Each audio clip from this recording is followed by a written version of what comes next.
राम प्रभु की भव्यता का, राम प्रभु की भव्यता का, सभ्यता का ध्यान धरिए, ध्यान धरिए। राम का गुणगान करिए, राम का सम्मान करिए, राम का। राम प्रभु की भव्यता का, राम प्रभु की भव्यता का, सभ्यता का ध्यान धरिए, ध्यान धरिए। राम का हो गुणगान करिए, राम का सम्मान करिए, राम का।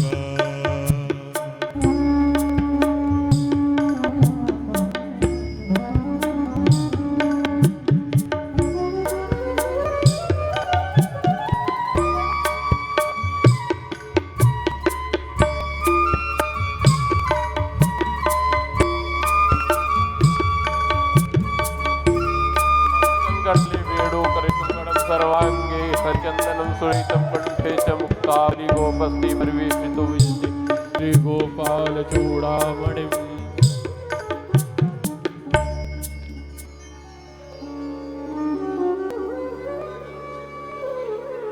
ओम माल्यादीनि सुगन्धीनि माल्यादिति वैप्रो मया हितानि पुष्पाणि पूजार्थं प्रतिगृह्यतां नाना सुगन्ध पुष्पाणि यथा।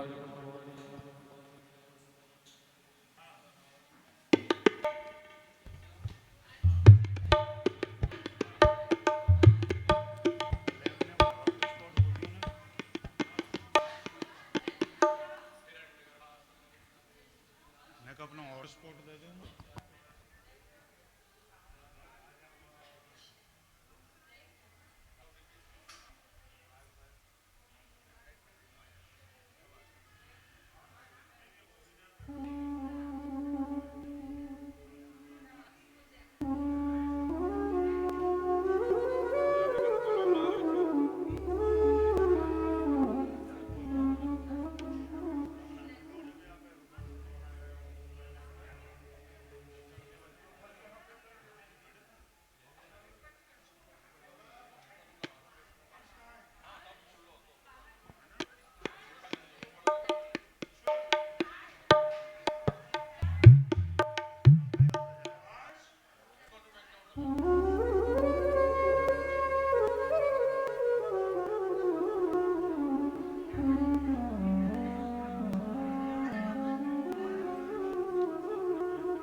गुरुर्ब्रह्मा गुरुर्विष्णु गुरुर्देवो महेश्वरः गुरु साक्षात् परब्रह्म तस्मै श्री गुरुवे नमः। अखण्डमण्डलाकारं व्याप्तं येन चराचरं तदपदं दर्शितं येन तस्मै श्री गुरुवे नमः।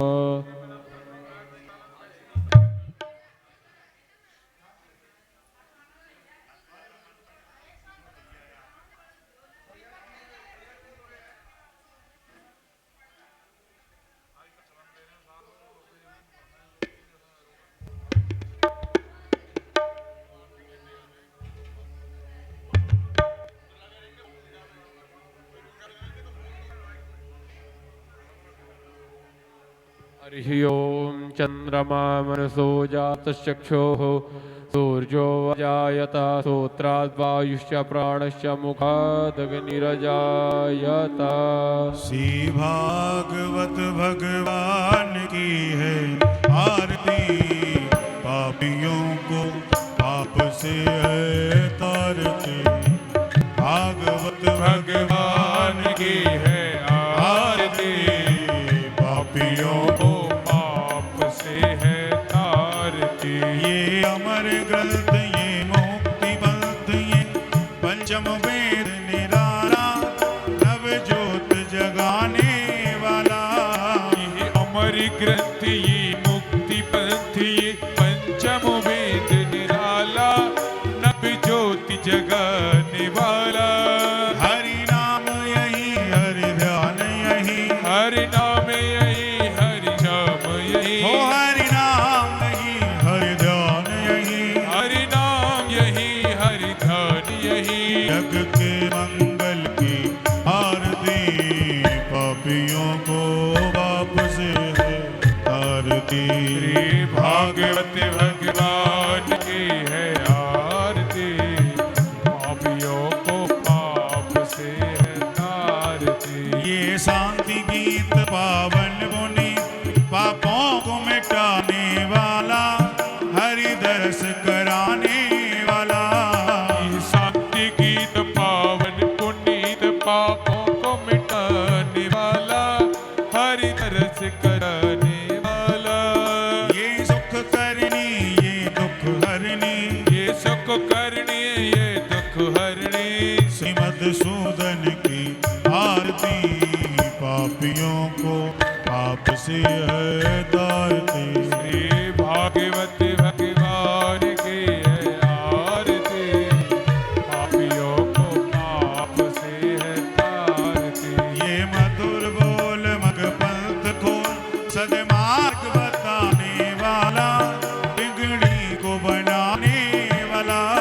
ये मधुर बोल मधुपंथी खोल, सतमार्ग बताने वाला, बिगड़ी को बनाने वाला। श्री राम यही, घनश्याम यही, मेरे राम यही, घनश्याम यही। श्री राम यही, घनश्याम यही। मेरे राम यही, घनश्याम यही। प्रभु की महिमा की आरती, पापियों को पाप से है तारती। भागवत भगवान की है आरती, पापियों को पाप से है तारती।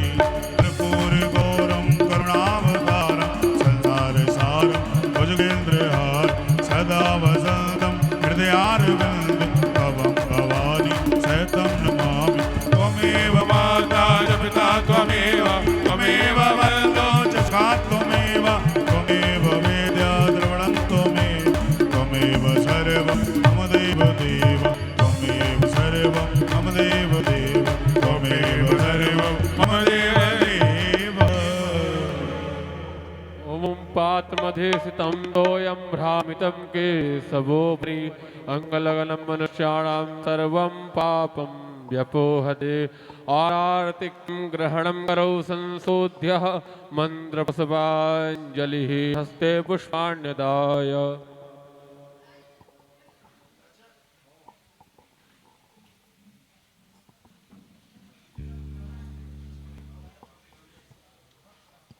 पुष्पांजलि बोल दो। हरि ओम महोम जगनीन जगमय जन्तदेवा स्थान धर्माणि प्रथमान्यासनादेहनागं महिमानः सचन्ति जगद्गुरुवे साध्याः सन्ति देवा। नानासुगन्धपुष्पाणि यथा कालोद्भवानि च, पुष्पाञ्जलिर्मया दत्ता ग्रहाण परमेश्वरः।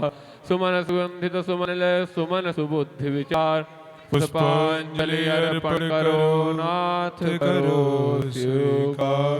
बोलिए भागवत भगवान की जय हो, आके बिहारी लाल की जय हो, राधा रानी सरकार की जय हो, श्याम सुंदर यमुने महारानी की जय हो, राज धरण की जय हो, राजा रामचंद्र भगवान की जय हो, हनुमान हनुमान जी महाराज की जय हो। सदगुरुदेव भगवान की जय हो। पूज्य व्यास जी महाराज की जय हो।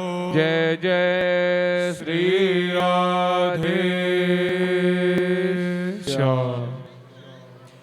आप लोग सभी अपने अपने स्थान पर बैठ जाएं और कृपया करके शांति बनाएं और पंचम दिवस की पावन आनंदमयी ज्ञानमयी गंगा श्रीमद् भागवत कथा में गोता लगा करके आप लोग अपने जीवन को धन्य और मंगलमय करें। आप लोग बैठ जाएं। जय जय श्री राधे श्याम।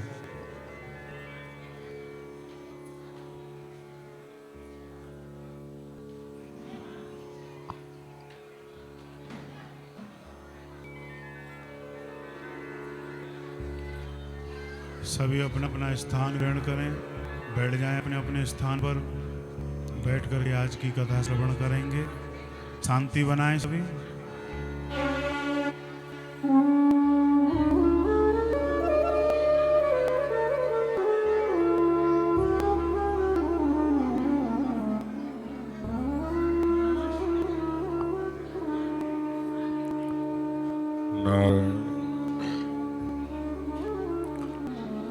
नारायण नारायण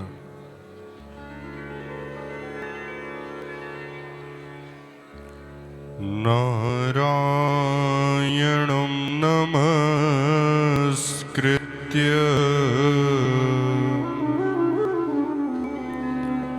नरं चैव नरोत्तमम्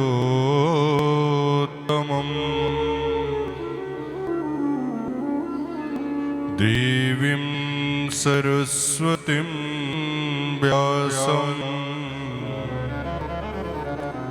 ततो जयमुदीरयेत्।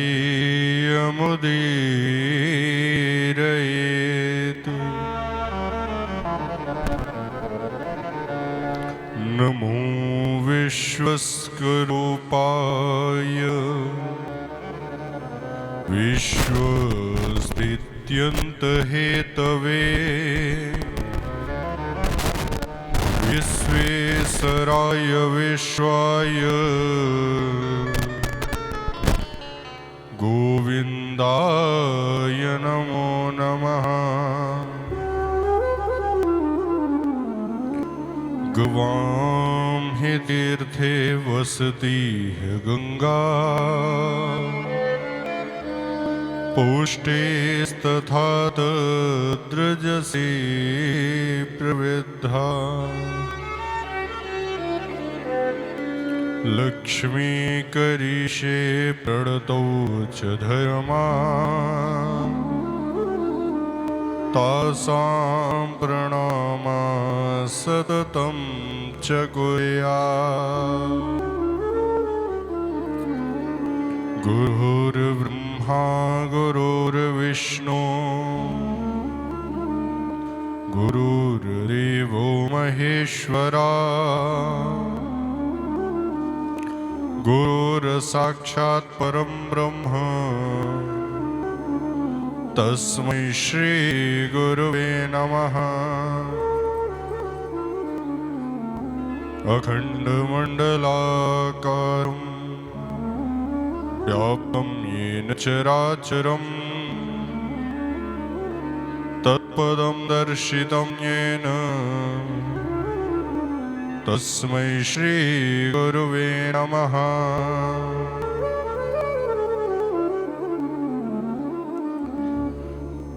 बोली श्री वृंदावन बिहारी लाल की, श्री राधा रानी सरकार की, जय हो। श्री यमुने महारानी की, जय हो। श्री वृंदावन धाम की, जय हो। जय जय श्री राधे। नमः पार्वती पतये हर हर महादेव।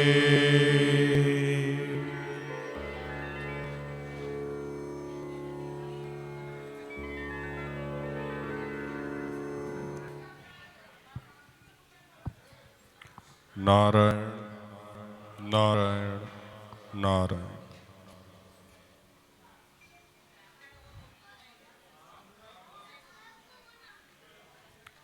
कारण करुणावरुणालय सच्चिदानंद घन परात्पर ब्रह्म लोकेश्वर योगेश्वर परमेश्वर विप्रधेन सूर्य रक्षक नंदनंदन यशोदानंदन भगवान श्री कृष्ण के चरणों में सादर प्रणाम। भगवान श्री कृष्ण की वांगमयी स्वरूपा शब्दमयी विग्रह श्रीमद् भागवत महापुराण को सादर दंडवत प्रणाम। विराजमान समस्त विप्र बंधुगणों के चरणों में सादर प्रणाम। सन्मुख विराजमान समस्त श्रोता बंधुगण जिनके हृदय में श्रीमन नारायण की अद्वितीय छवि व्याप्त है, उनके चरणों में प्रणाम। आज श्रीधाम वृंदावन में ठाकुर की मंगलमयी चर्चा का, मंगलमयी कथा का पंचम दिवस समस्त गुप्ता परिवार का समर्पण श्री माधवानंद सेवा धाम को प्राप्त हो रहा है। ठाकुर की अहित की कृपा हमको और आपको प्राप्त भई। आइए बड़े भाव से, बड़ी तन्मयता के साथ प्रभु की मंगलमयी कथा में प्रवेश करने से पूर्व कुछ क्षण भगवान नाम संकीर्तन, तत्पश्चात प्रभु की आनंदमयी कथा में प्रवेश करें। नारायण।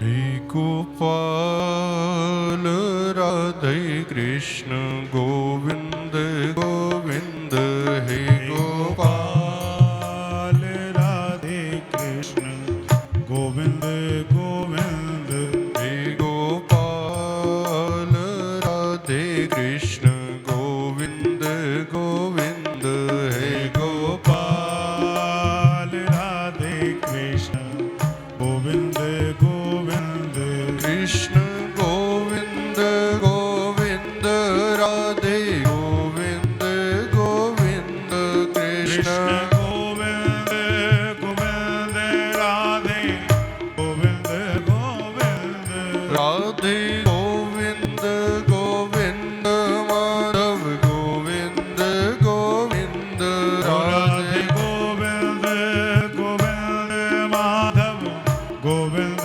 गोविंद, हे गोपाल राधे कृष्ण गोविंद गोविंद, हे गोपाल राधे कृष्ण गोविंद गोविंद।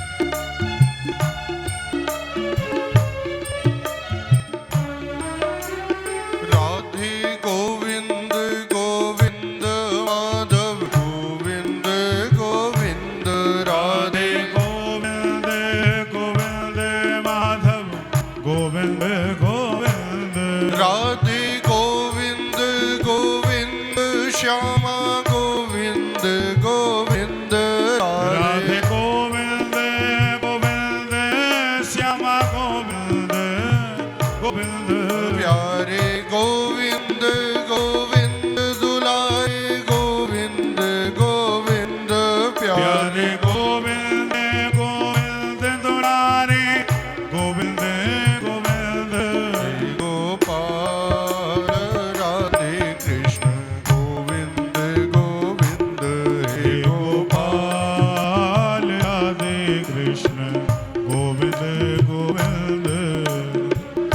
गोपाल राधे कृष्ण गोविंद गोविंद।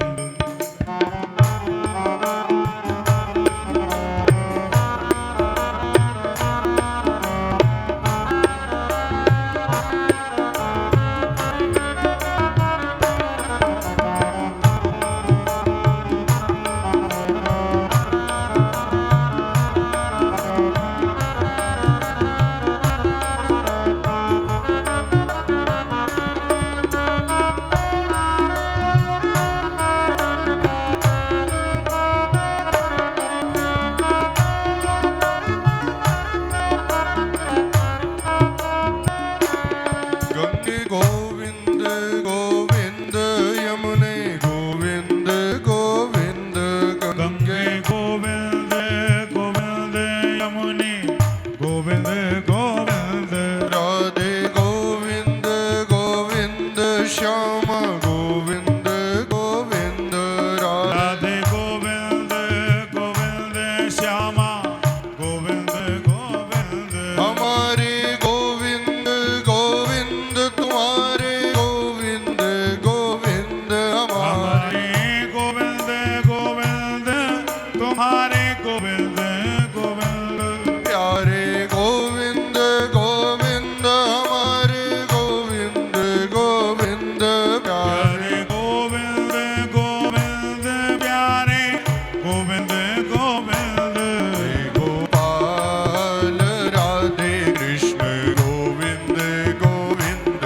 हे गोपाल राधे कृष्ण गोविंद गोविंद। हे नंदलाल राधे कृष्ण गोविंद गोविंद। हे गोपाल राधे कृष्ण गोविंद गोविंद। कृष्ण गोविंद गोविंद राधे गोविंद गोविंद। कृष्ण गोविंद गोविंद राधे गोविंद गोविंद। राधे गोविंद गोविंद माधव गोविंद गोविंद। राधे गोविंद गोविंद माधव गोविंद गोविंद। प्यारे गोविंद गोविंद दुलारे गोविंद गोविंद। राधे प्यारे गोविंद गोविंद राधे गोविंद गोविंद। हमारे गोविंद गोविंद तुम्हारे गोविंद गोविंद। हमारे हमारे गोविंद गोविंद तुम्हारे गोविंद गोविंद। गंगे गोविंद गोविंद यमुने गोविंद गोविंद। गंगे गोविंद गोविंद यमुने गोविंद गोविंद। राधे गोविंद गोविंद श्यामा गोविंद गोविंद। राधे गोविंद गोविंद श्यामा गोविंद गोविंद। हे गोपाल राधे कृष्ण गोविंद गोविंद। हे गोपाल राधे कृष्ण गोविंद गोविंद। हे नंदलाल राधे कृष्ण गोविंद गोविंद। हे गोपाल राधे कृष्ण गोविंद गोविंद। कृष्ण गोविंद गोविंद कृष्ण गोविंद गोविंद। राधे गोविंद गोविंद राधे गोविंद गोविंद। माधव गोविंद गोविंद। राधे गोविंद गोविंद। प्यारे गोविंद गोविंद। राधे गोविंद गोविंद। राधे गोविंद गोविंद। हमारे गोविंद गोविंद। तुम्हारे गोविंद गोविंद। हमारे गोविंद गोविंद। हे गोपाल राधे कृष्ण गोविंद गोविंद।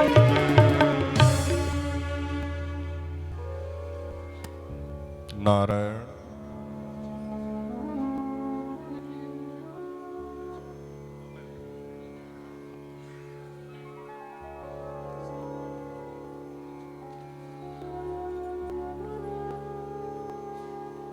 नारायण। कल हमने और आपने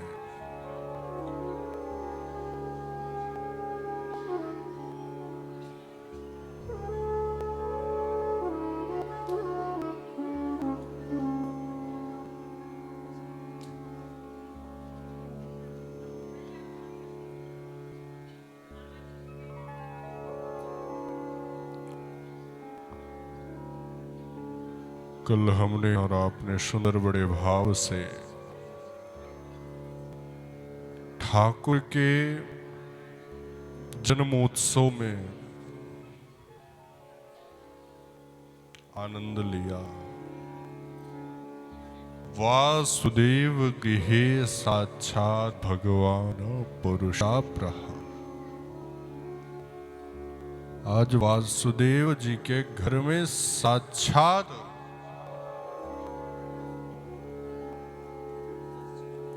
भगवान परम पुरुष का प्राकट्य हुआ है। तो कई लोग इसमें संशय करते हैं कि वासुदेव गृहे साक्षात, कह रहे हैं वसुदेव के घर में आए हैं, तो वसुदेव के घर में तो कृष्ण ने जन्म लिया ही नहीं। जन्म कहाँ लिया था? कारागार में। तो बोले फिर गृह क्यों कह रहे हैं? गृह जो है इट्टी, सीमेंट और बारूद से बने हुए घर को गृह नहीं कहते। गृह का अर्थ होता है गृहिणी। गृहिणी को घर कहा जाता है, पत्नी को घर कहा जाता है। तो आज वसुदेव गृहे साक्षात, वसुदेव की पत्नी के गर्भ से साक्षात परम पुरुष का आगमन हुआ है। तम अद्भुतम बालकमां भुजेक्षणं चतुर्भुजं शंख गदायुधाय।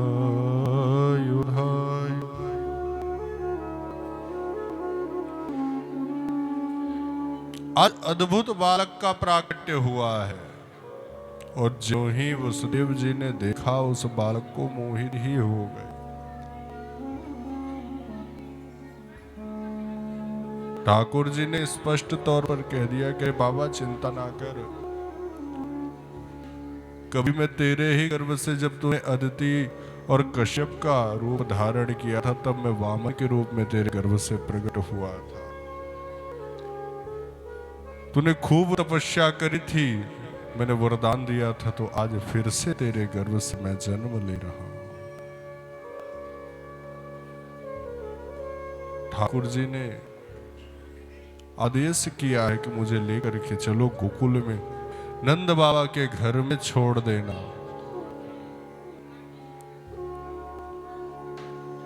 जब राम जी का जन्म हुआ था,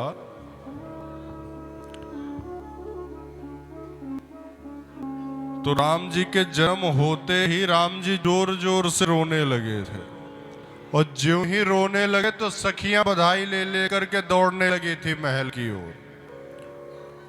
तो कन्हैया जी इस बार रोए नहीं। क्यों? क्योंकि अगर कन्हैया जी रोए तो इस बार बधाइयां लेकर नहीं दौड़ेंगे, कंस मामा लठ ले लेकर के दौड़ेंगे। तो चुपचाप ही वसुदेव जी को आदेश किया। वसुदेव जी ने जो ही गोदी में उठाया, सारी बेड़ियां खुल गई वसुदेव जी की। द्वार पर पहुंचे तो सारे द्वार खुल गए। बाहर निकले तो सबरे चौकीदार खराटा मार के सो रहे हैं। हमारे ठाकुर जी जब कारा कैसे बाहर निकले तो मेघों ने भी सोचा कि अरे देखो, हम भी घनश्याम, ये भी घनश्याम, हम भी काले कलूटे, ये भी काले कलूटे, तो क्यों ना इनका स्वागत किया जाए। तब ठाकुर जी कहते हैं तुम्हारे पास जो है वो दो मुझे। तो बादलों ने कहा महाराज हमारे पास तो जल ही है, तो हम जल ही दे सकते हैं। तो सुंदर जल वृष्टि करने लगे बादल। अब वही शेषनाग थे, शेषनाग ने विचार किया कि ये जल की वृष्टि होने लगे, हमारे लाला तो भी ठाकुर जी छोटे से हैं, कहीं जल से स्वास्थ्य ना खराब हो जाए। तो 1000 फर बना करके ठाकुर जी का छत्र तैयार हो गया। अब जो ही यमुना जी में प्रवेश किया तो यमुना जी को पता चला कि हमारे स्वामी जी हमें पार कर रहे हैं, बिना चरण स्पर्श किए हुए कैसे जाने दे इसको।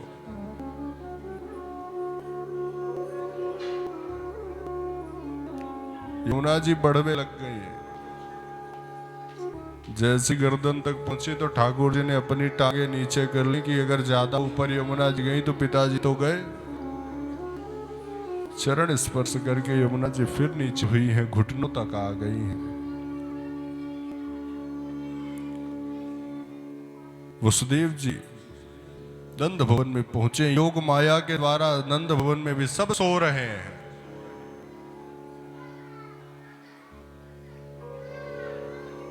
प्रसूति गृह में प्रवेश किया है। नंद रानी के बगल में ठाकुर जी को लेटाया है। वहां से एक कन्या उठाई है और चल पड़े हैं। ज्यों ही कारागृह में पहुंचे, सारी बेड़ियां पुनः लग गईं, सारे बंधन फिर से लग गए, सारे चौकीदार फिर से उठ गए। भावार्थ है कि जब तक ठाकुर जी को पकड़ करके रखोगे तो सभी बंधन से मुक्त रहोगे। और ज्यों ही माया को तुमने गोद में उठाया तो सारे बंधन, साबरी हथकड़ियां फिर से जकड़ लेगी। माया रोना प्रारंभ कर देगी। तो जैसे ही कारागार में पहुंचे तो कन्या फिर से जोर से रोने लगी। सबरे चौकीदार कंस के पास गए कि महाराज काल आ गया, काल आ गया, काल आ गया। अब कंस दौड़ा दौड़ा आया, देवकी के हाथ से उस कन्या को उठाया, देखा ये तो कन्या है। वो कन्या भी हाथ छुड़ा करके आकाश में उड़ गई। अरे मूर्ख कंस, तू मुझे क्या मारेगा? तेरा काल ब्रजमंडल में प्रकट हो चुका है। कंस भी भयभीत कि भैया अब देवता भी झूठ बोलने लग गए क्या? एक तो आकाशवाणी हुई कि देवकी की 8वीं संतान तेरा काल बनेगी, देवकी का 8वां बालक तेरा काल बनेगा। और यहाँ आया तो देख रहा हूँ बालिका है। दूसरी बात ये बालिका भी कह रही कि तेरा काल दूसरी जगह जन्म ले चुका है, करूं क्या? इधर नंद भवन में सवेरे सवेरे नंद बाबा माला लिए बाहर बैठे, माला सका रहे हैं। अबे तो भयो ना है, अबे तो भयो ना है, आगे को पतो ना है, अबे तो भयो ना है, आगे को परो ना है। ज्यों ही सूचना मिली है नंद बाबा को, आनंद का पारा भार नहीं रहा। नंदस्त्वात्मज उत्पन्ना जाता लादो महामाया, आहूय विप्रान वेदज्ञा स्नात्वा सुतिलंकृता।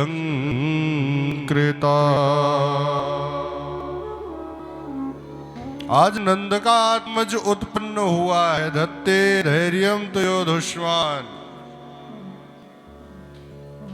लाला जरूर नंद के घर में उत्पन्न हुआ है, लेकिन धैर्य सबका टूटा है। नंद का अर्थ ही होता है जो आनंद देवे वही नंद। तो नंद बाबा हमेशा सबको आनंद देते थे। तो सबरे ग्वालवाल, सबरे ब्रजवासी हमेशा ठाकुर जी से यही कामना करते थे, नारायण से, कि अरे हमारे नंद बाबा को एक आनंद की प्राप्ति करा दो, एक छोरा दे दो। यशोदा मैया को लाला भयो, यशोदा का अर्थ है यशो ददाति यशोदा, जो दूसरों को यश प्रदान करे वो यशोदा है।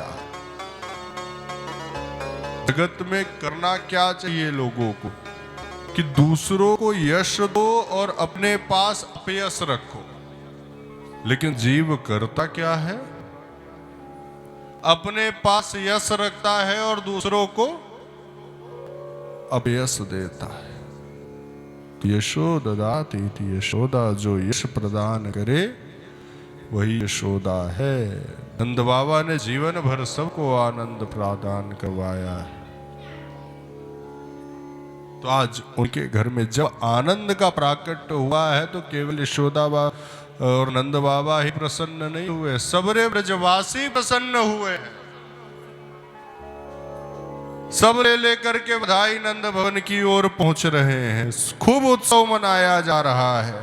आइए हम सब भी नंद बाबा के उत्सव में सम्मिलित होते हैं। सुंदर बड़े भाव से एक बधाई गीत हो जाए तो पश्चात प्रभु की कथा में प्रवेश करते हैं। अजनद भवन में उड़ रही धूर, धूर मोहे प्यारी लगे।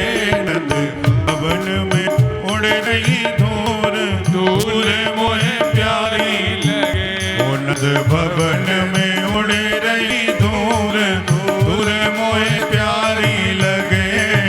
भवन उड़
पे ओ आवे, मेरे होठन पे आवे, मेरे होठन पे आवे, होठन पे आवे, मेरे होठन पे आवे, अरे उड़े उड़े धूल मेरे होठों पे आवे, उड़े उड़े धूल मेरे होठों पे आवे। मैंने भजन गाए भरपूर, धूल मोए प्यारी लगे, उड़े रही धूल, धूल मोहे प्यारी लगे। ओ नंद भवन में उड़ रही धूल, धूल मोए प्यारी लगे, भवन में उड़ रही धूल, धूल मोहे प्यारी लगे।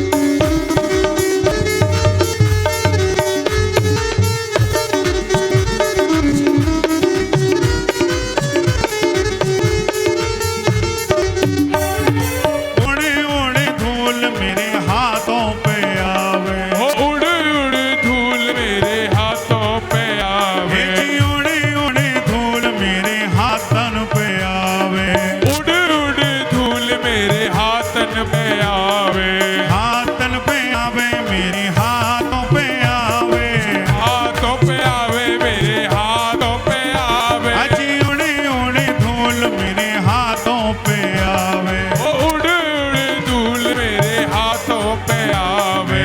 ताली बजाई भरपूर, धूल मोए प्यारी लगे, मैंने ताली बजाई भरपूर, धूल मोहे प्यारी लगे। नंद भवन में उड़ रही धूल, धूल मोए प्यारी लगे, नद भवन में उड़ रही धूल, धूल मोहे प्यारी।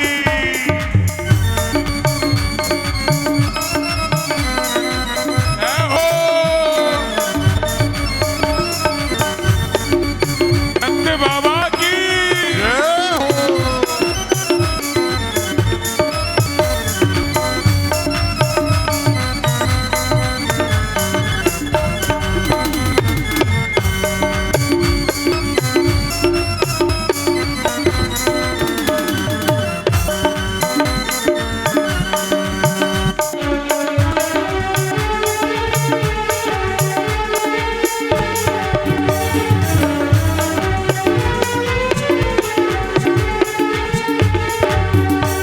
अरे उड़े उड़े धूल तीनों लोकन में पहुँचे, उड़ उड़ धूल तीनों लोकन में पहुँचे, अरे उड़े उड़े धूल तीनों लोकन में पहुँचे, उड़ उड़ धूल तीनों लोकन में पहुँचे, जी लोकन में पहुँचे, तीनों लोकन में पहुँचे, लोकन में पहुँचे, तीनों लोकन में पहुँचे, अरे उड़े उड़े धूल तीनों लोकन में पहुँचे, उड़ उड़ धूल तीनों लोकन में हो पहुँचे। यानी बंसी बजाई भरपूर, धूल मोए प्यारी लगे, नंद भवन में उड़ रही धूल, धूल मोहे प्यारे लगे। नंद भवन में उड़ रही धूल, धूल मोए प्यारी लगे, नंद भवन में उड़ रही धूल, धूल मोहे प्यारे लगे। नंद भवन में उड़ रही धूल, धूल मोए प्यारी लगे, नंद भवन में उड़ रही धूल, धूल मोए प्यारी लगे, धूल मोए प्यारी लगे, धूल मोए प्यारी लगे, धूल मोए प्यारी लगे, ओ बोल बाल कृष्ण लाल की जय हो। सुंदर ब्रजमंडल में उत्सव मनाया जा रहा है। नंद बाबा ने आहूय विप्रान वेद ज्ञान स्नात्वा सुचिलंकृता, वेदों तो ब्राह्मणों को बुलाया है, वेद ज्ञान 2 लाख गायों का दान नंद बाबा ने अपने ठाकुर के होने पर किया है। विशाल अन्न के पर्वतों को बना करके ठाकुर जी ने दान किया। आज जब ठाकुर जी का प्राकट्य हुआ तो सबसे पहले नंद बाबा ने ब्राह्मणों को ही बुलाया है। क्यों? क्योंकि आज जो उत्सव, जो आनंद नंद बाबा को प्राप्त हो रहा है वो ठाकुर के ब्राह्मणों के आशीर्वाद से ही प्राप्त हो रहा है।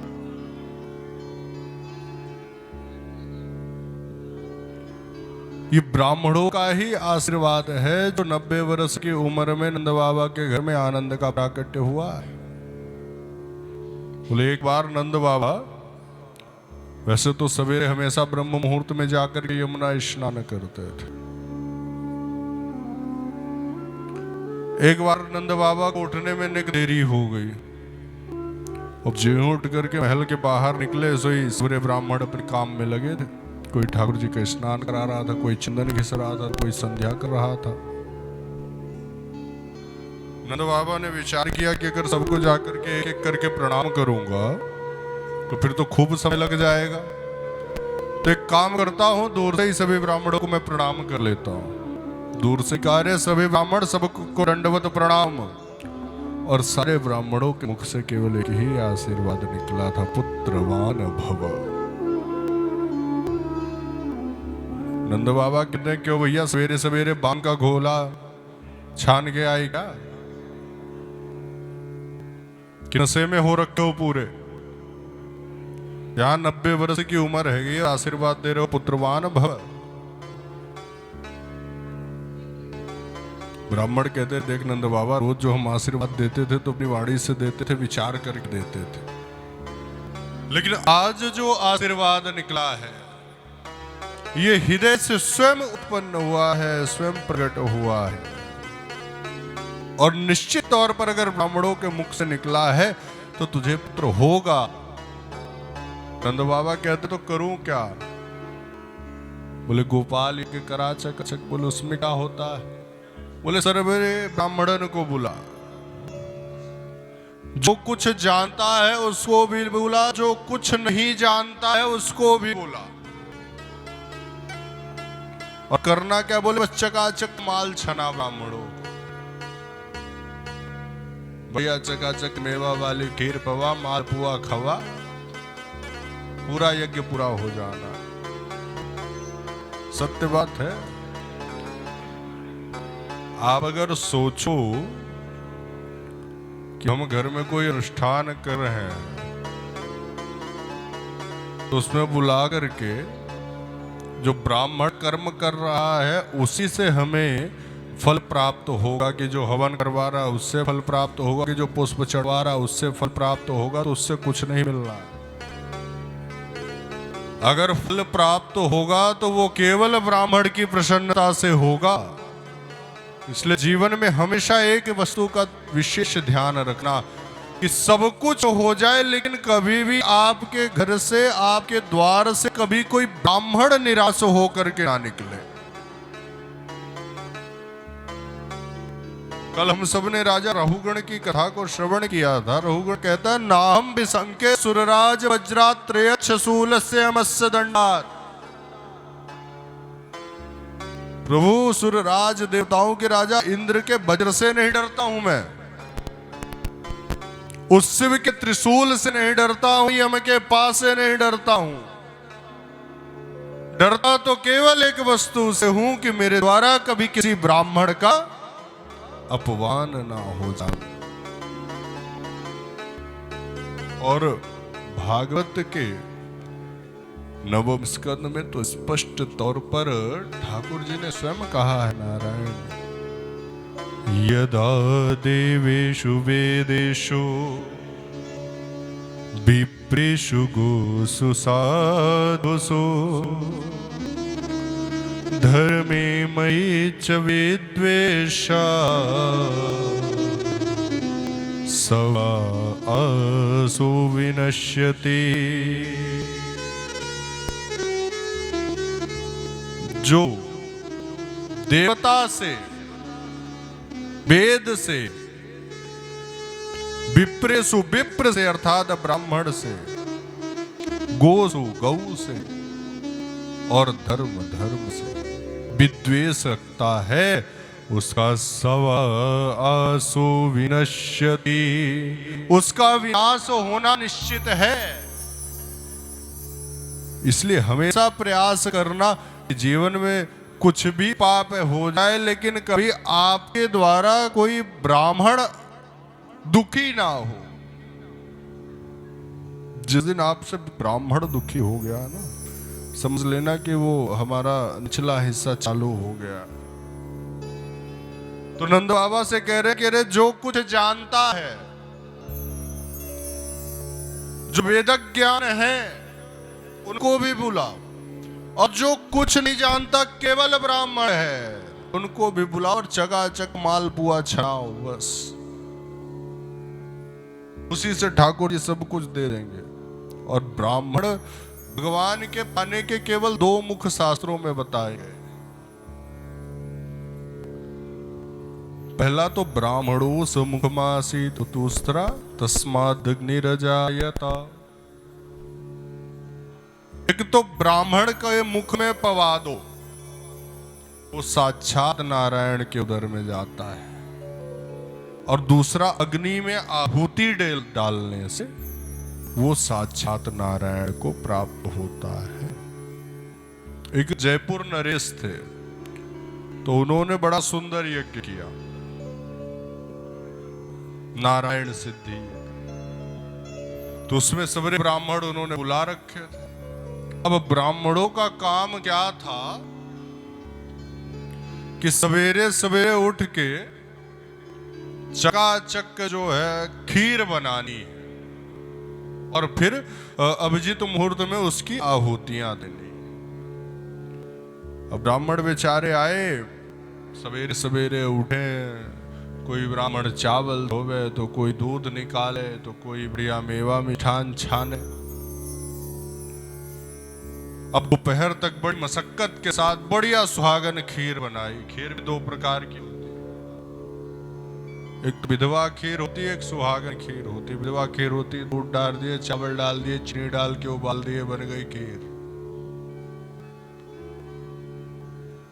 और सुहागन खीर होती बढ़िया देसी गाय का घी हो, फिर उसमें बढ़िया अच्छा वाला चावल हो, फिर देसी गाय का ही दूध हो, अच्छा खासा पकाया जाए, फिर उसमें खूब मेवा डाले जाए, तो ये बनती है सुहागन खीर। तो सवेरे ब्राह्मण जो है सवेरे से लग जाए वो सुहागन खीर बनाने में। अब 12 बजे तक में तो जाकर के वो खीर तैयार हो गई। अब जब खीर तैयार हो तो जाकर के हवन कुंड में ओम सहस्र शीर खा करके स्वाहा कर दे। अब 1 दिन हुआ, 2 दिन हुआ, तीसरे दिन सवेरे ब्राह्मण पहुंचे आचार्य के पास कि आचार्य जी ये हमसे नहीं हो पाएगा भाई। आचार्य ने कहा क्या हो गया भाई? ब्राह्मण कहते हैं सवेरे से उठ करके ये खीर बनाते हैं इतनी मेहनत से, और इतनी अच्छी खीर बनाते हैं, और उसके बाद करवाते क्या हो, जाकर के अग्नि में डलवा देते हो। क्या हमारा मन हिलचाता इस खीर को खाने का? तो आचार्य ने पूछा कि ब्राह्मणों चाहते क्या हो? ब्राह्मण कहते हैं प्रभु ये जो खीर हम बना रहे हैं इसको हम ही पाना चाहते हैं। तो आचार्य ने कहा कि भैया ठीक है, कोई बात नहीं, कल देखते हैं। अब कल फिर दूसरे दिन प्रातःकालीन सवेरे ब्राह्मण उठे, खीर बनाने में लग गए। जोरदार खीर बना करके 12 बजे तक तैयार किए। जब हवन की बारी आई तो यज्ञ कुंड में जाकर के गीली गीली लकड़ियां छोड़ दी। सोई धुआं धुआं हुआ, चारों ओर धुआं धुआं। अब मंत्र तो बोले हरि ओम सहस्र शिखा पुरुखा सहस्राक्षा सहस्रपात सभूम गुं सर्वतिष्ठा ततिष्ठ सांगुलम स्वाहा की जगह आहा। फिर मंत्र बोले, फिर आहा। उस दिन का जो स्वाहाकार होना था पूरा आहाकार यज्ञ संपन्न हो। रात में नरेश सो रहा था, स्वप्न में नारायण आए, रे नरेश आज मैं तेरे यज्ञ से बड़ा प्रसन्न हुआ रे। आज जिस विधि से तूने यज्ञ कराया है रोज इसी विधि से यज्ञ कराना। अचानक से राजा की नींद खुल गई। अब रात भर बेचारा सोचता रहा कि आखिर आज ब्राह्मणों ने कौन सी ऐसी विधि का इस्तेमाल कर दिया कि नारायण स्वयं मेरे शब्द में आकर के दर्शन दे करके चले गए। सवेरा हुआ नहीं, प्रातःकालीन बेला में ही ब्रह्म मुहूर्त में ही दौड़ पड़ा यज्ञशाला की ओर अकेले ही। अब उसी समय ब्राह्मण भी उठे थे, कोई मंजन कर रहा था तो कोई स्नान कर रहा था। सबने देखा राजा आ रहा है हमारी तरफ दौड़ते हुए। सबने डर गए ब्राह्मण की कहीं इस राजा को पता तो नहीं चल गया कि कल का जो यज्ञ तो हमने किया ही नहीं, खीर प्रसादी तो हमने पा ली थी। सारे ब्राह्मण लाइन से खड़े हो गए कि आज अगर राजा जान गया होगा तो निश्चित बात है हम सबको मृत्यु दंड दे देगा कि हमने उसका जो है अनुष्ठान अधूरा छोड़ दिया, यज्ञ अधूरा छोड़ दिया। अब राजा आया ब्राह्मणों के पास, सीधे दंडवत हो गया सबे ब्राह्मणों को। ब्राह्मणों ने सोचा चलो ठीक है, जान से तो नहीं मारेगा, प्रणाम कर रहा है तो। अब जब राजा उठा तो फिर से बोले ब्राह्मणों, कल आप सबने कौन सी विधि से यज्ञ किया था? फिर ब्राह्मणों की धड़कन बढ़ी कि फिर ये यज्ञ में आ गया। अब ब्राह्मण कह रहे महाराज अब क्या बताएं, वो ऐसा ये ऐसा। तिलमिलाए इतने में राजा कहते किसी भी विधि से किया हो, लेकिन जिस विधि से कल किया था उसी विधि से नित्य हवन करो, नित्य यज्ञ अनुष्ठान करो। तो ब्राह्मण के मुख से जितना नारायण प्रसन्न होकर के पाते हैं ना, उतना अग्नि में भी नहीं पाते। इसलिए आज नंद भवन में जब आनंद का प्राकट हुआ है तो नंद बाबा ने सबसे पहले आहोय विप्रान वेद ज्ञान स्नात्वा सुचिलंकृता, सभी ब्राह्मणों को ही बुलाया है, खूब दान किया है, खूब उत्सव मनाया जा रहा है। सबरे ब्रजवासी आकर के उत्सव मना रहे हैं। केवल आज नंद के घर में ही आनंद का प्राकट्य नहीं हुआ, आज सबरे ब्रज मंडल में आनंद का प्राकट्य हुआ है, क्योंकि सबका एक धैर्य टूटा है। सुखदेव जी कहते हैं धत्ते धैर्यम तो यो उस्मान राजा। आज सबका धैर्य टूटा है। धैर्य किस प्रकार से? नंद बाबा राजा थे, एक राजा से प्रजा की बहुत सारी आकांक्षाएं होती, हमेशा वो कामना करते थे कि हमारे राजा के घर में कभी उत्सव होवे, तब हमें आनंद से कुछ प्राप्त होगा। एक पुरोहित होता है, उसके मन में आकांक्षाएं रहती हैं कि कभी मेरे यजमान के घर में कुछ मंगल कार्य होवे तो मैं जाकर के वहां अनुष्ठान करूंगा तो आनंद आएगा। तो सारे ब्रजवासियों का आज धैर्य टूटा है। धैर्यम तो युद्धुष्मान। सारे नंद भवन में उत्सव चल ही रहा था। तभी नंद बाबा को याद आया कि भैया इस साल का भी इनकम टैक्स हमने जमा नहीं किया है, वार्षिक कर। हाँ सत्य बात, जो हम लोग इस अब इनकम टैक्स भरते हैं तो पहले वार्षिक कर जाया करता था राजा के घर में।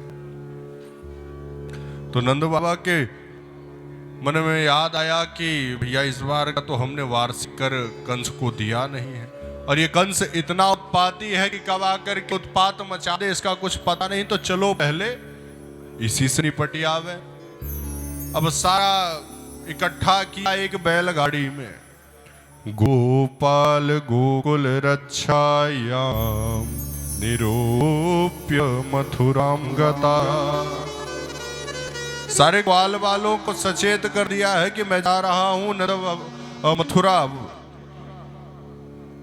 कंस को वार्षिक कर देने के लिए। तो जब तक मैं लौट करके नहीं आता तो सब ब्रजवासी जो है गोकुल की रक्षा करना, सारे गोपाल, कोई यहां उत्पात न होने पाए। सारे ग्वाल बाल गोपाल लग गए रक्षा में। नंद बाबा गए हैं, कंस कहाँ वार्षिक कर दिया है। अब कंस ने जब सूचना सुनी कि घर में आनंद का प्राकट हुआ, कंस ने कहा अरे नंद बाबा अभी इतनी जल्दी क्या आवश्यकता थी, आपके घर में तो खुद उत्सव चल रहा था। अरे बाद में आ जाता कर, क्या समस्या थी? नंद बाबा कहते रहे नहीं महाराज, जो निकल जाता है सो निकल जाता है, अन्यथा मैं भूल जाता। अब मन में नंद बाबा विचार कर रहे हैं कि तू है तो नहीं इतना सीधा जितना बनने की कोशिश कर रहा है, कब तू उत्पात मचा दे तेरा पता, इसलिए पहले तेरे से ही छुट्टी मिल जावे हमें।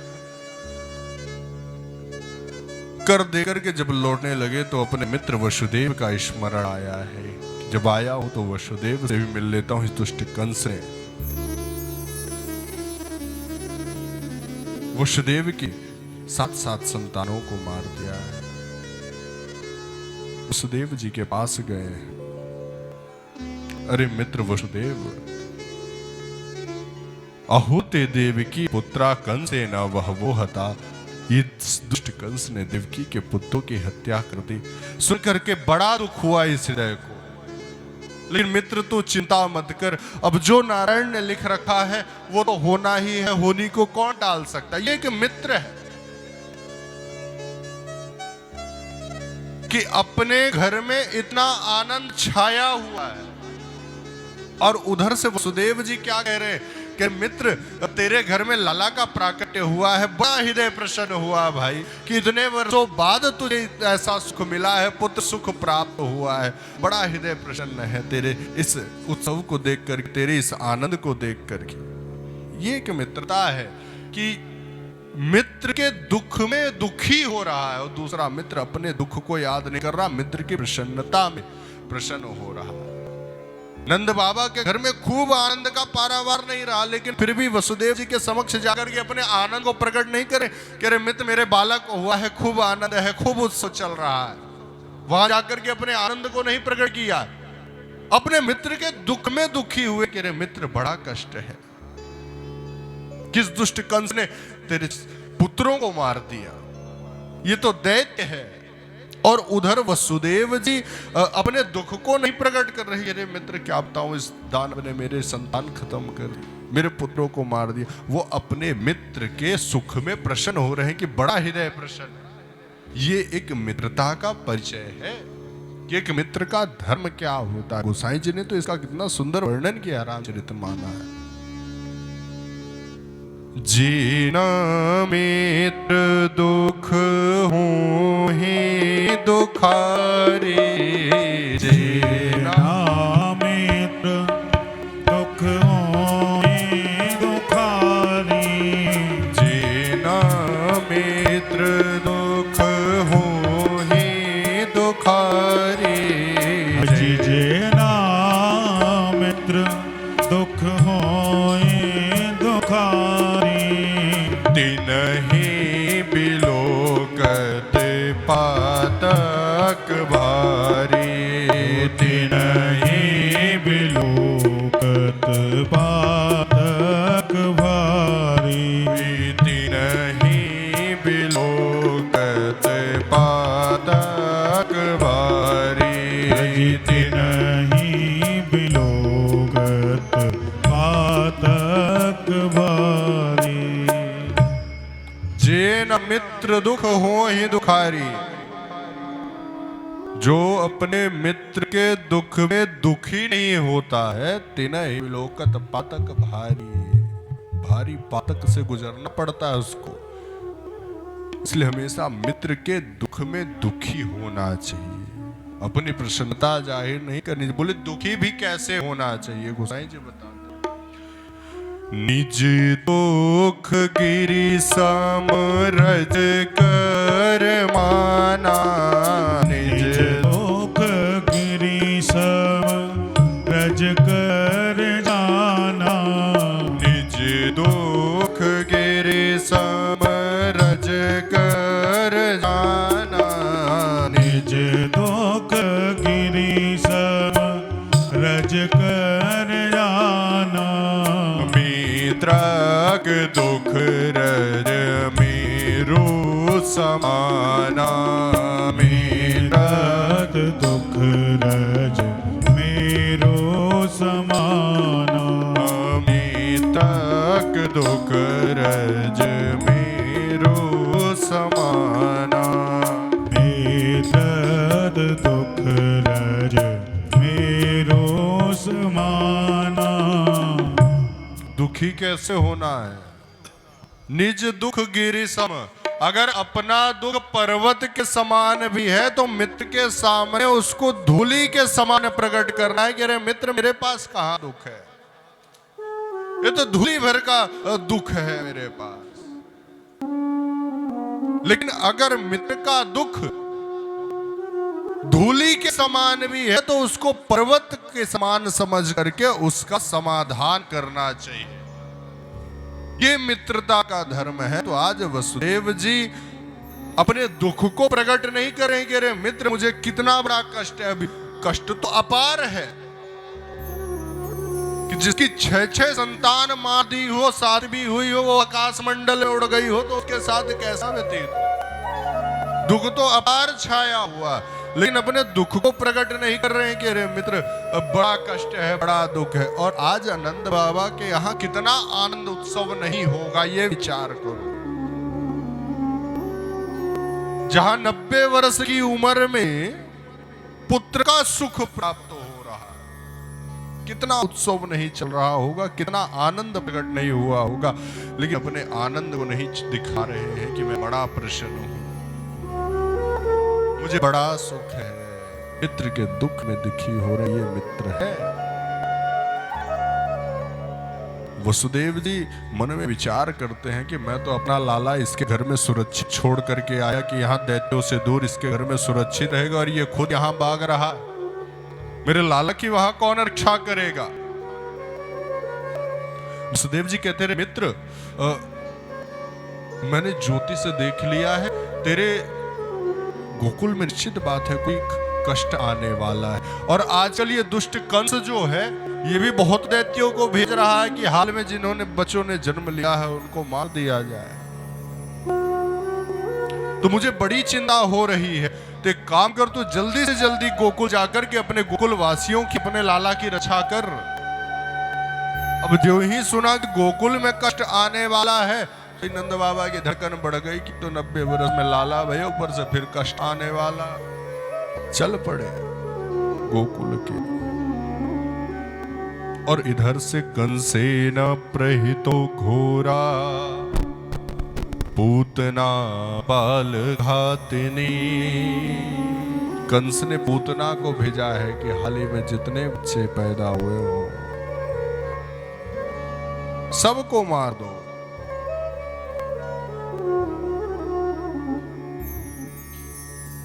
बालाग्नि पूतना राक्षसी रुधिरासना। पूतना ऐसी राक्षसी की बाल घातनी है, बच्चों को मारती और रुधिरासना, उनके रुधिर को पीती। पूतना का अर्थ ही है पूतना, जिसने कभी पुत्र के सुख को जाना ही ना हो, वो है पूतना। चल पड़ी है, ग्राम ग्राम से बच्चों को मारती हुई।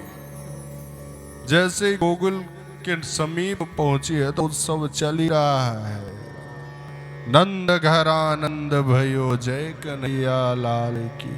अब जो ही कान में ध्वनि पड़ी कि अच्छा यहाँ भी लाला भैया, जाने लग गई। देख रही कि सखियां सब सज सज करके जा रही, तो अपना भी स्वरूप बढ़िया बिल्कुल श्रीदेवी जैसा सुंदर बना लिया ना। वो श्रीदेवी नहीं, हमारी लक्ष्मी जी भी है ना श्रीदेवी, उनके जैसा स्वरूप बना लिया। और इधर हमारे नंद बाबा मथुरा से चले, लेकिन चिंतन कर रहे हैं कि अरे मेरे लाला का रक्षण कौन करेगा। तो जब एक भक्त चिंता में आता है तो एक ही चिंता करता है, ओ ब्रज के नंद लाला राधा जो के सावरिया। सब दुख दूर हुए जब तेरा नाम लिया। ओ ब्रज के नंद लाला राधा जो के सावरिया। सब दुख दूर हुए जब तेरा नाम लिया। सब दुख दूर जब तेरा नाम लिया ओ ब्रज के नंदलाला श्री राधा झुके सावरिया सब दुख दूर हुए जब तेरा नाम लिया सब दुख दूर हुए जब तेरा नाम लिया मेरा पुकारे तुम्हें अज गिरधर गोपाला मेरा पुकार तुम्हें गिरधर गोपाला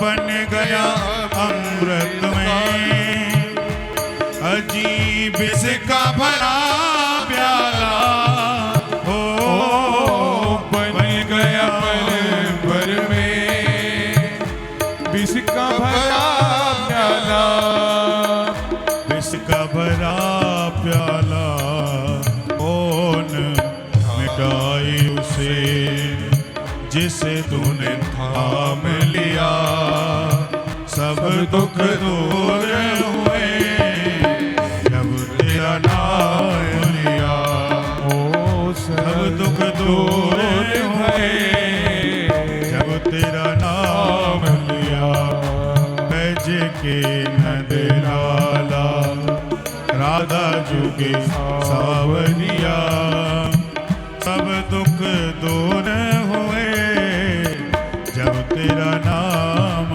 लिया सब दुख दूर हुए जब तेरा नाम जय हो जय हो जय हो ताली सेवा करते रहेंगे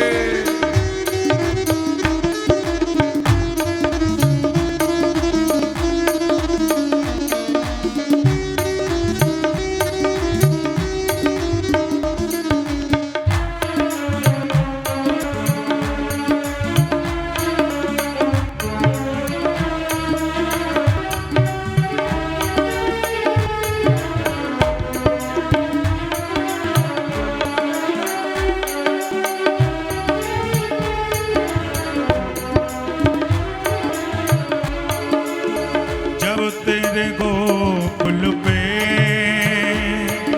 अजी आई विपदा भारी ओ जब तेरे गोकुल में आई विपदा आई विपदा भारी हो एक इशारे से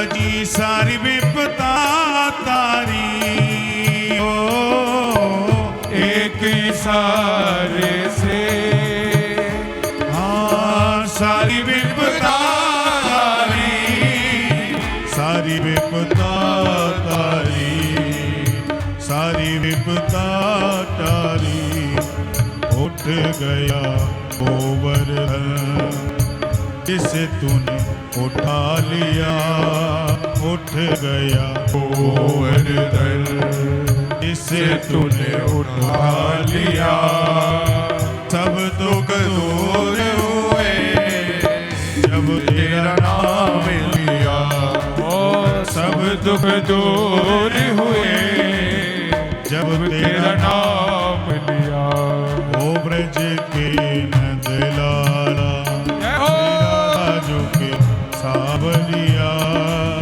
सब दुख दूर हुए जब तेरा नाम लिया सब दुख दूर हुए जब तेरा नाम लिया हरि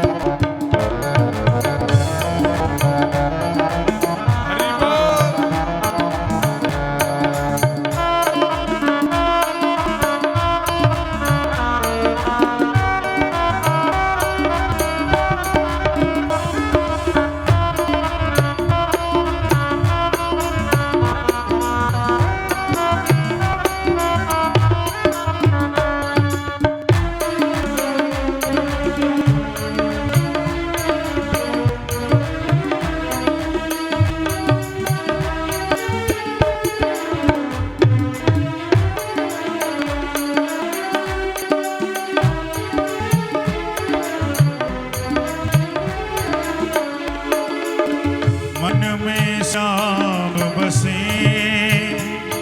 अजी हृदय में गिरधारी ओ मन में श्याम बसे हृदय में गिरधारी सुध बिसराई गई अजी मुरली की धुन प्यारी सुध बिसराई गई अजी मुरली की धुन प्यारी मुरली की धुन प्यारी मुरली की धुन प्यारी मेरे मन मंदिर में जय हो। ओ मेरे मन मंदिर में रास रचाओ रसिया सब दुख दूर हुए जब तेरा नाम लिया सब दुख दूर हुए जब तेरा नाम लिया। ओ ब्रज के नंद लाला राधा दुख सावरिया सब दुख दूर हुए जब तेरा नाम लिया ओ सब दुख दूर हुए जब तेरा नाम लिया जब तेरा नाम लिया जब तेरा नाम लिया।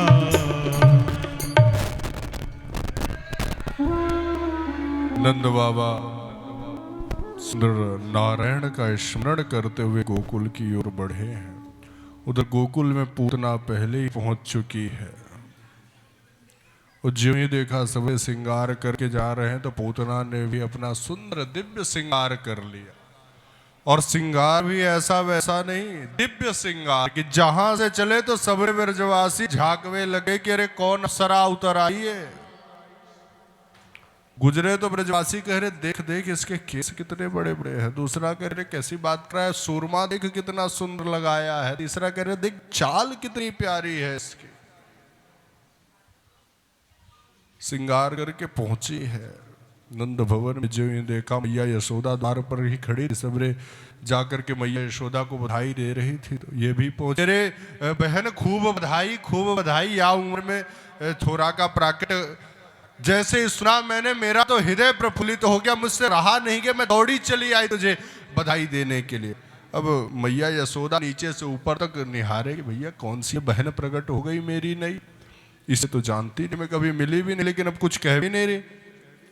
पूतना कहती है अरे बहन तूने मुझे पहचाना नहीं। मैया यशोदा मन में विचार कर नहीं पहचाना तो नहीं, लेकिन अब ये भी नहीं कह सकती नहीं पहचाना, क्या पता सगी नहीं तो कोई चचेरी में मेरी बहन आई हो। और अभी ये कह दूं कि नहीं पहचाना तो बुरा ना मान जाए। तो कह रही अरे बहन तुझे कैसे भूल सकती हूं मैं, अरे तूने बड़ा अच्छा किया, तू लाला को आशीर्वाद दे, आगे जा लाला अंदर है आशीर्वाद दे दे उसको। पूतना अंदर प्रवेश करके गई है। ठाकुर जी पालने में शयन कर रहे थे। जैसे ही पूतना ने प्रवेश किया है तो ठाकुर जी की दृष्टि एक दृष्टि पूतना के ऊपर पड़ी है। ठाकुर जी ने अपने नेत्र बंद कर लिए। राजा परीक्षित ने पूछा कि प्रभु क्यों नेत्र बंद कर लिए। सभी संतों ने अपने अलग अलग भाव दिए हैं कि क्यों बंद किए। कोई संत कहते हैं कि ठाकुर जी कहते हैं कि मैं आया था ब्रजमंडल में दूध दही खाने और आने के साथ यहाँ मुझे सबसे पहले विष ही पिलाया जा रहा है, इसलिए नेत्र बंद कर लिए। कोई कहते हैं कि राक्षसों के वध का उद्घाटन करने जा रहे हैं तो पहले गणेश जी का नाम ले लिया जाए, तो नेत्र बंद करके गणेश जी का ध्यान करने लगे। तो कोई कहता है भैया विष पीने का काम तो भोलेनाथ का है, तो क्या पता भोलेनाथ को बुलाने लग गए हो कि वहां जाकर के कंठ में निवास हो तो विषपान करूं। सबके अपने अपने भाव है, लेकिन एक भाव ये भी है कि ठाकुर ने नेत्र क्यों बंद किए।